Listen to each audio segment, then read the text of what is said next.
Galit na galit si Tanggol sa nangyari sa kanyang inang si Marites.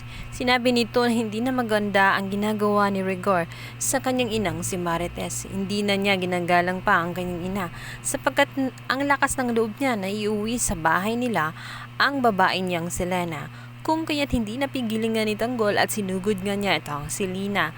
Ngunit instead na matakot si Lena dito kay Tanggol, ay siya pang may gana na pagbantaan nitong si Tanggol na lumayas dahil baka nakakalimutan umano ni Tanggol na siya ay pulis at kayang-kaya umano daw ni Lena na gawan sila ng kaso at ipakulong.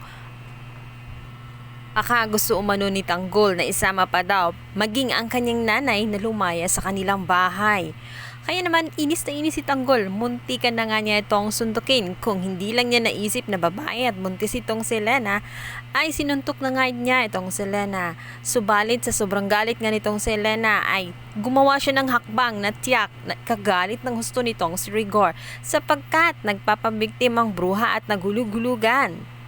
Ang galing ng pagkasigaw ni Lena na akala mo siya ay artista nakasama sa FAMAS at yak magkaka-award siya dahil makukuha niya ang kanyang gusto dahil sa kanyang ginawa ay magagalit ng husto sa kanya etong kanyang amang si Rigor at tutudasin na naman itong si Tanggol dahil hindi nito mapapatawad ang ginawa kay Lena.